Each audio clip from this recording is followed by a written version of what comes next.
이곳 조교사는 이제 고려시대 최고의 고승으로 일컬어지는 보조국사, 진월국사가 수심결, 즉 마음을 닦는 비결이라는 것을 지은 곳인데요. 물질 문명이 발전하고는 있지만은 우리 마음 하나를 어쩌지 못해서 우울증이나 조울증, 공황장애 등으로 힘들어하는 분들이 너무나 많습니다. 이제 보조국사는 선정과 지혜를 동시에 닦는 정의 결사 운동을 펼친 분인데요. 정의 결사문을 보면은 땅으로 인해 넘어진 사람은 땅으로 인해 일어난다. 그러므로 땅을 따라 일어나려는 것은 될 수 없는 일이다. 한 마음을 미혹해 가없는 번뇌를 일으키는 이는 중생이요. 마음을 깨달아 가없는 묘한 작용을 일으키는 이는 부처다.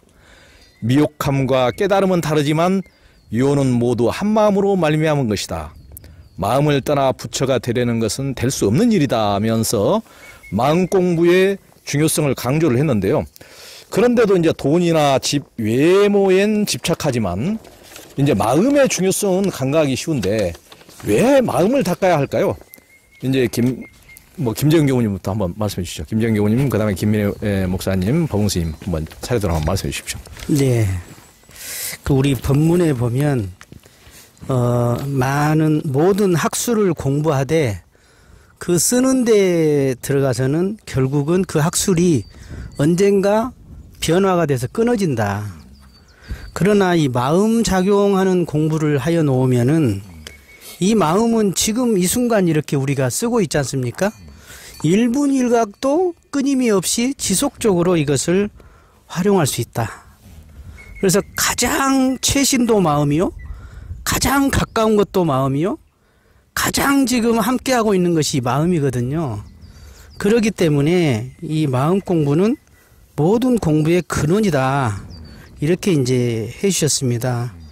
그리고 이제 어떻게 보면은 돈도 지식도 권리도 이게 순서가 어떻게 되냐면 마음에 힘이 없는 사람이 돈과 지식과 권리를 가지면 오히려 그게 죄악을 더 짓게 만드는 그런 것이 되는데 마음에 일단 힘이 있다면 그것을 부릴 수가 있죠.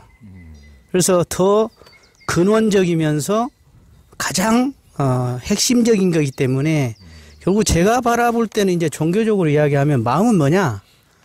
지금 이렇게 제 목소리를 듣고 이렇게 인지하고 있는 이게 마음이거든요.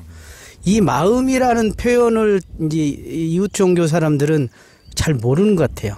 근데 사실은 마음은 되게 그 큰 의미거든요. 우주를 감싸고도 남고 이 마음 안에는 하느님도 들어있고 부처님도 들어있고 이 마음 안에는 육아로 말하면 성품도 들어있는 게 마음입니다. 그래서 이 마음 공부는 결국은 가장 근간이 된다.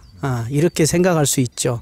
이것이 힘이 있어 놓으면 그 다음에는 이제 얼마든지 응용해서 이게 뭐 실력이 있으면은 재료만 갖다 주면 뭐 옷도 만들고 음식도 만들듯이 마음에 힘이 있고 마음의 원리를 알면 모든 것을 응용해서 더 잘 쓸 수 있고, 즉 다시 말해서 돈도 더 벌 수 있고 더 얻고자 하는 명예도 충분히 얻을 수 있게 하는 것이 결국은 이 마음이지 않느냐, 이런 뜻에서 마음을 말해봤습니다. 네. 우리 김민호 목사님. 사람이니까 한다고 봐요. 사람이니까 사람답게 살려면 살아야 되는 법이 있을 건데, 길이 있을 건데, 그러니까 그거 하려고 하면은 마음 공부를 해야 한다. 사람은 몸과 마음밖에 없는 건데 다른 건 없잖아요. 몸이 건강하려면 잘 먹어야 될 것이고 몸 관리도 잘해야 되고 몸을 다루는 법도 배워야 되는데 그걸 못하면 뭐 몸을 상하게 되고 잃게 되고 그렇잖아요. 마찬가지로 이제 마음 또한 그걸 잘 다루고 자기가 그걸 잘 활용하고 그런 법을 배우는 건 사람이니까 당연히 해야 되는데 제가 태어나서 학교를 다니고 살아본 바로는 몸을 다루는 법, 마음 다루는 법을 배운 바가 별로 없어요. 특히 학교 교육에서. 그러니까 그리고 이제 또 세상이 살다 보니까 전부 다 몸을 위해서 살아가는 거예요. 먹고 사는 거. 이거는 사람 사는 세상의 절반밖에 안 된다고 봐요.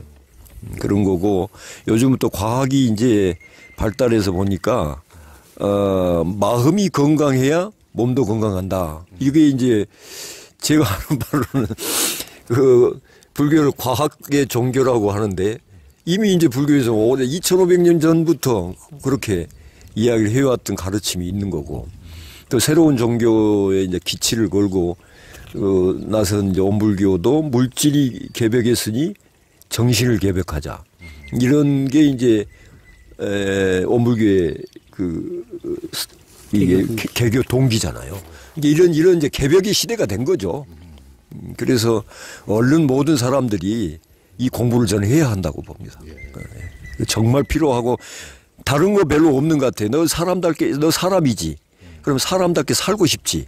그럼 어떻게 해야 되겠냐? 저는 볼 때 마음 공부해야 한다고 보는데 마음 공부는 요즘 뭐 그걸 말이니까 마음 공부지 거기에는 몸 공부도 같이 들어있다고 봐요. 이거를 아마 아까 보조국사께서 정의 결사라고 하는 게 그런 가르침의 내용이 들어있지 않나 그렇게 봅니다. 네, 박원수님. 꼭 고려 불일 보조의 전적을 가지고 논하지 않더라도 임제 이후에 모든 중국 불교의 계산조나 창종했던 그런 대조사들의 어록을 보면 누가 썼느냐는 다 필명이 있지만은 내용은 다 대동소이합니다. 왜냐하면 목사님 말씀대로 교무님 말씀대로 그동안 우리가 살아왔던 것이 무엇이 잘못이었는지는 먼저 산이들의 큰 허물을 거울 삼아 나의 허물을 적게 하는 것이고 또 먼저 이미 이루어서 성현의 경제에 이른 이들의 일생을 살펴보면 그 또한 거울이고 그래서 우리가 혼자 이렇게 고독하게 자신을 참고하는 것도 중요하지만은 그건 세상과 단절이 아니라 세상과 함께 있었던 너무나 밝은 길을 버리고 나의 감정의 고독과 나의 단결 속에서 나를 찾으려고 하는 그런 어리석음이 또 있기 때문에 큰 것을 찾아 떠나는 길이 수행이거든요.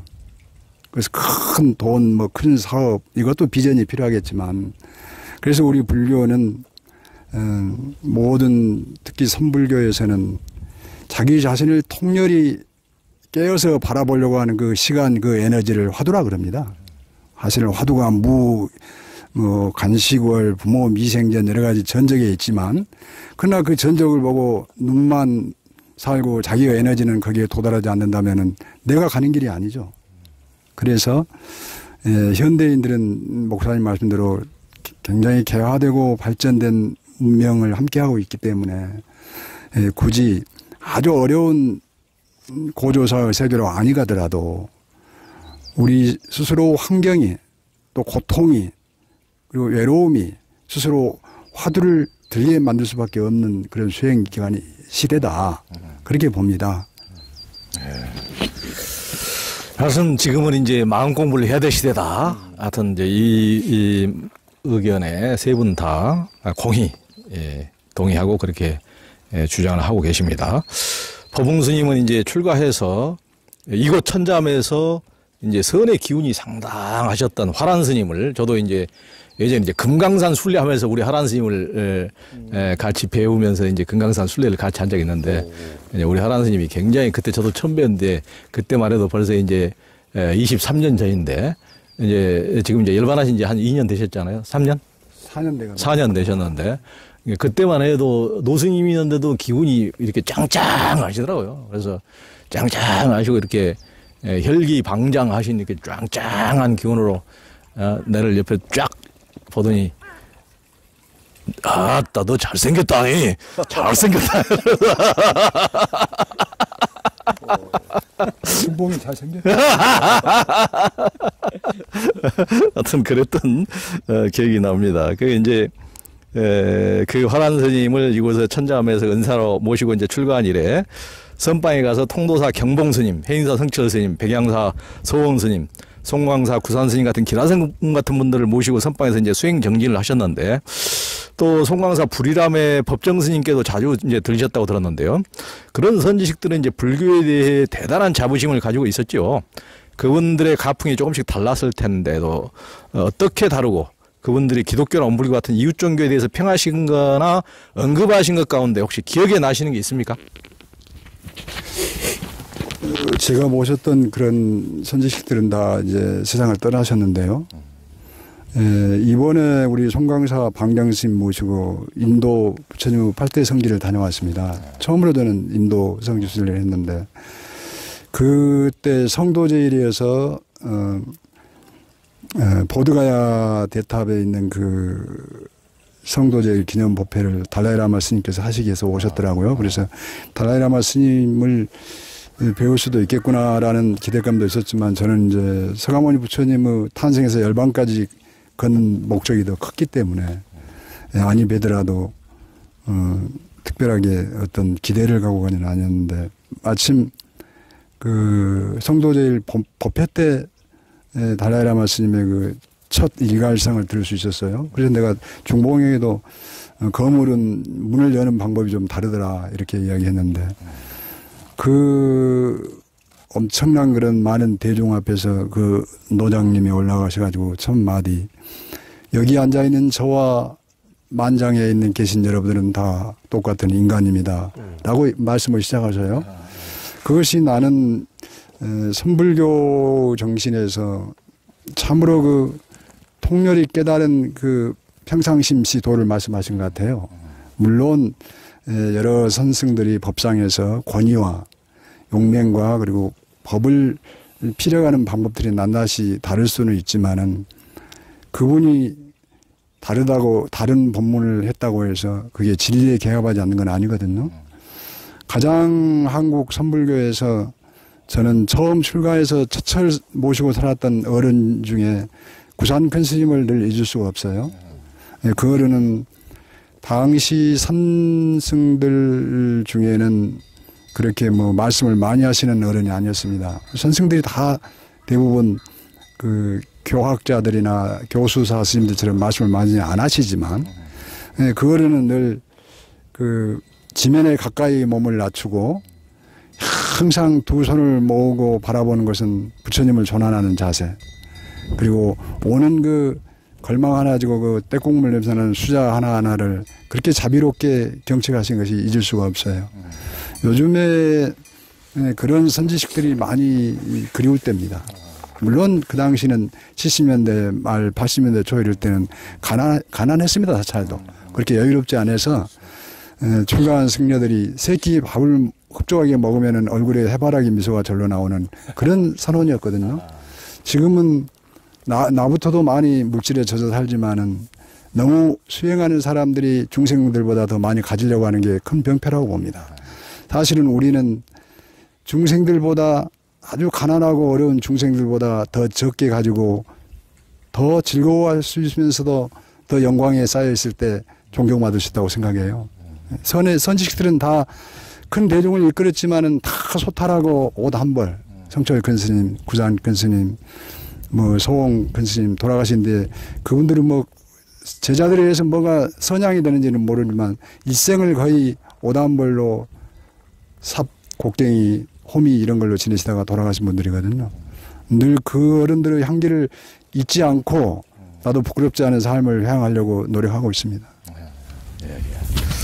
그 이제 여기 송광사 문중에 효봉 스님의 이제 상자였던 구산 스님, 이제 조용하시지만 그분이 세속에서 원래 이제 이발사였다고, 부처님 제자 중에서 12제자 중에서 이발사가, 그래서 우발이 존자라고 이제 이렇게 불리기도 했던 구산 스님인데, 그분이 이 조계산 이 산속에 벌써 60년대 후반 70년대 초반 숭산 스님보다 훨씬 전에 외국인들을 받아들여 가지고 굉장히 그때 100여 명이나 되는 사람들이 여기에 직접 출가를 해서 푸른 눈의 납자들이 이제 여기서 이 조계산 깊은 산골에서 수행을 하고 그분들이 이제 나가가지고 서양에 전법하고 로버트 버스웰 같은 세계적인 불교학자들이 다 이제 송광사 그때 구산 스님 밑에서 수행했던 분이죠. 여하튼 널리 여하튼 그게 외적으로 막 알려지진 않았지만은 굉장히 어떤 도인 스님으로 이렇게 알려졌던 분입니다.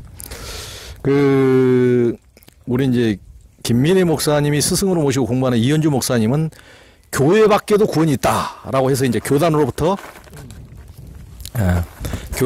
이제 마녀 사냥을 당해서 목사직에서 잘리고 학장직에서도 쫓겨난 감신대 변선한 학장의 제자이시고 불교 경전도 해석한 책을 많이 내셨는데요.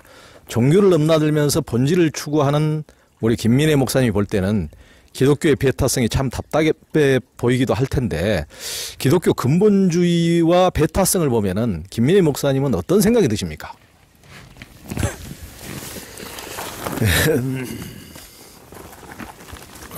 부끄럽죠. 부끄럽고 또 미안하고 그렇죠.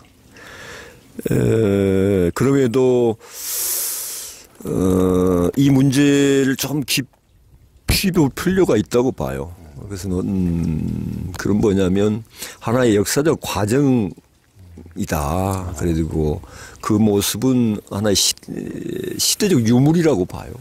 그래서 좀 그런 눈으로 좀 보면 좋겠다. 저를 봐도 한 개인의 그 삶의 그 여정을 봐도 제가 이제 그 엄마 뱃속에서부터 내가 일단 기독교인이었죠. 그러니까 이걸 벗어날 수는 없는 거예요. 그리고 자라면서 초등학교 이렇게 다니고 그럴 때 절 가고 소풍 갈 때 이제 절도 가고 그럴 때 아무런 뭐 이상이 없었어요.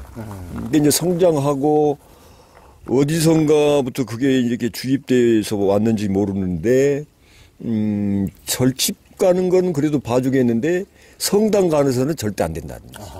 뭐 이런 것들이 나도 모르게 이제 어디선가 이렇게 들어와 있었던 거죠. 그리고 좀 더 이제 시간이 지나면서 그것이 별 다르지 않다. 그런 것들의 한 모습일 뿐이고 그게 한국 사회에는 아직도 그런 배타적인 그런 모습이 아직 많이 남아 있는데 이 시기는 거의 끝났다고 봐요. 그래서 이미 이제 인류학자들이 되게 공통적인 몇 가지를 내세운 게 있는데 20세기로서 종교의 시대는 끝났다고 이렇게 이야기를 하거든요. 새로운 21세기는 새로운 종교 아니면 영성의 시대에 들어왔다. 이렇게 보는 거니까 그런 통찰을 통해서 한국 사회가 갖고 있는 기독교의 특히 그런 배타적인 모습이라는 거는 사실 좀 뭐라 할까요? 짠한 모습으로 좀 봐줘야 할 사안이라고 보여. 좀 한 발 앞선 분들이 그런 기독교라고 하는 덩어리보다는 그 종교의 본질과는 거리가 먼 그러니까 기독교로 봐서는 교주인 예수가의 가르침과는 전혀 다른 이런 매우 시대착오적인 교리에 머물러 있는 종교인들, 기독교인들에 대해서 조금 그런 짠한 마음을 가지고 그래 당신들도 내일은 눈이 뜰 거야. 그건 믿어. 이런 좀 따뜻한 마음을 좀 가져주시길 저는 바라고. 뭐 인연 따라서 이제 부처님 오신 날은 꼭 그 동네 절을 가는데 먼저 그분들한테 그런 사죄의 말씀을 드립니다. 용서해 주십시오. 그리고 큰 어르신들께서 저는 좀 큰 집이라고 생각하거든요. 앞으로 저 교무님이 이 스님 또는 절 집에 대해서 할아버지 또는 형님 이렇게 보신다고 그러는 것처럼 저도 같은 종교인으로서 그렇게 봅니다. 그래서 좀 더 그런 마음으로 한국에 있는 이 배타적인 생각을 갖는 그렇게 살아가는 이런 종교인들에 대해서 같은 형제를 좀 발휘해 주십시오. 이런 간절한 좀 청을 드리고 용서를 구합니다. 용서해 주십시오. 두 형님들께서도. 네. 또 이제 김재영 교무님은 요즘 수심결을 이제 김재영 교무 TV에서 유튜브에서 강의를 하고 계신데요. 수심결에서 가장 깊게 다가오는 대목은 어느 대목이십니까? 예. 수심결은 이제 벌써 나온 지가 뭐 몇백 년이 됐지 않습니까? 근 800년이 넘었는데도 불구하고 저는 수심결을 보면서 마치 지금 수심결 법문을 지금 보조국사께서 하셔도 어떤 시대에 전혀 딱 맞는 말씀을 하고 계신다. 지금 현 상황을 볼 때 그런 생각이 먼저 들었고요. 수심결은 어떻게 보면 이제 그 내용의 기본이 처음에 이렇게 3계의 윤회 속에서 힘들게 살 거냐, 그걸 넘어서려면 이 마음이 부처이니 이 자리를 깨쳐야 한다. 그래서 이 마음자리라는 것은 공정영지다. 그런데 그 공정영지는 정과 해를 쌍수해야 하고, 그래서 그것을 닦는 방법은 이제 자성문 정해와 수상문 정해가 있다. 그렇게 해놓고 이제 도노 점수 이야기를 하시는 거죠. 그래서 여기에 이제 마지막에는 이제 당부 부촉을 해서 끝맺게 됩니다. 어떻게 보면 수심결의 핵심은 도노 점수설에 입각한 정의 쌍수다. 이렇게 저는 요약을 해봅니다. 그래서 사실은 우리가 이제 그 수행을 해보다 보면은 많은 사람들이 착각하는 것이 한 자리를 깨치면 그냥 모든 게 다 일사천리로 다 해결될 것 같이 이렇게 안다는 거죠. 그래서 그 깨침만을 향해서 모든 것을 다 차제로 뒤로 넘기는데, 설사 깨친다고 하는 것은 사실은 의외로 이제는 좀 손쉽다 이렇게 말할 수도 있습니다. 더 어려운 것은 뭐냐면은 기본이 마음자리를 알고 나서 어떻게 점수할 거냐. 이 점수는 오렴수가 아니라 이 깨친 마음은 있다 할지라도 갑자기 예를 들어서 얼음이 물인 줄은 알았어. 그렇지만은 불을 떼가지고 아니면 햇빛에 그 얼음이 녹이는 시간이 필요하듯이 우리가 한 자리를 봤다 할지라도 결국은 이 내가 육신을 가지고 있고 또 욕심도 있고 그동안의 습관도 있고 과거에 쌓아놓은 업력도 있다. 이것이 아무리 내가 깨쳤다고 해도 한순간에 이것이 사라지지는 못한다. 그러니까 도노를 했다 할지라도 점수를 해야 한다. 점수를. 요것이 이제 수심결의 이제 내용인데, 전체적으로 해서 저는 맨 1장에 내용이 참 좋습니다. 제 1장에 보면은 네가 참 윤회의 그 고통 속에서 살지 말아라. 그 고통을 해결하려면 이 마음을 먼저 알아야 한다. 결국은 이 마음이라는 것은 무엇이냐? 바로 네 본래 자체고, 네 마음을 들이댈 것 같으면은 바로 모든 문제가 근원적으로 해결될 수가 있다. 이런 내용이 이제 있습니다. 그런데 이제 최근에 드는 생각은 수심결 이제 전체적으로 수심결은 9개의 질문이 들어있거든요. 물론 보조국사께서 자문자답의 형식입니다.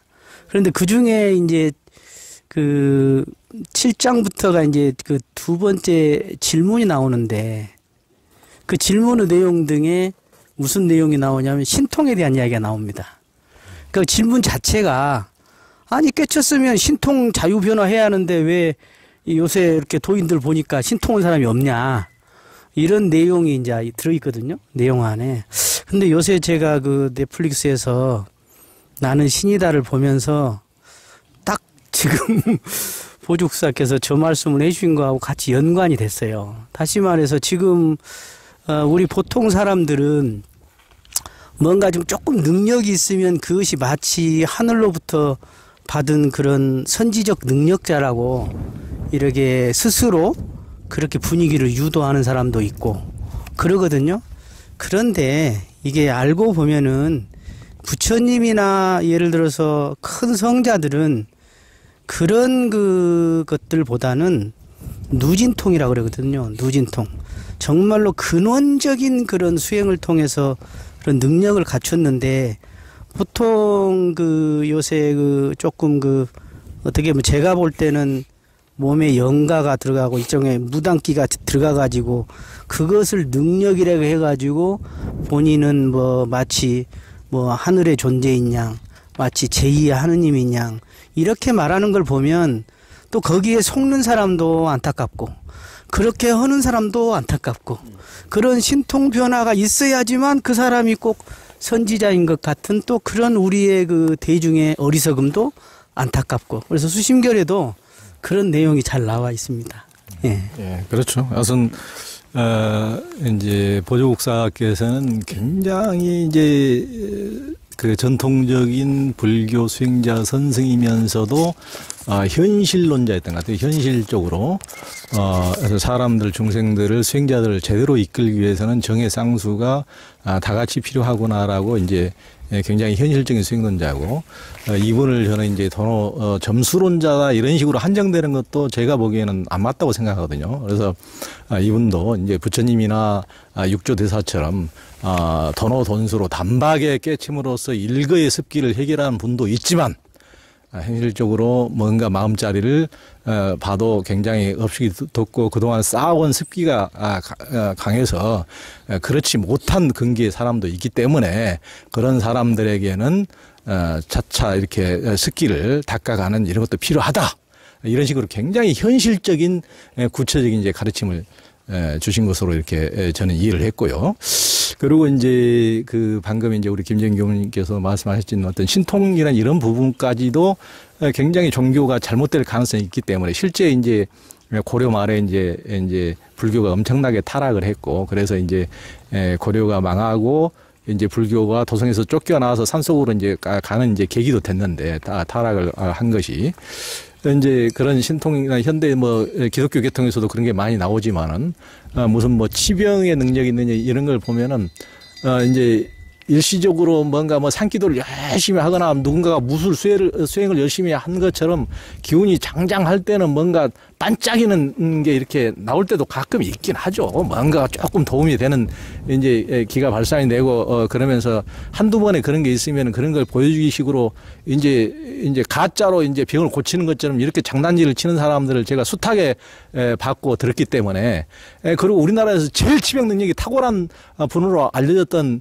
그런 목사님도 평생 자기 병을 못 고쳤거든요. 자기 평생 파킨슨 병으로 고생을 하다가 돌아가셨거든요.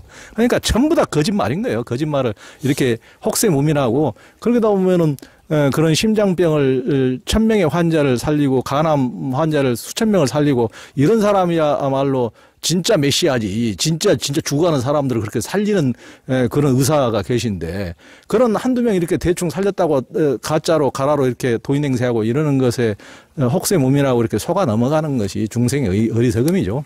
그런 것을 이제 보조국사께서 잘 현실적으로 지적해 주셨다고 생각을 합니다.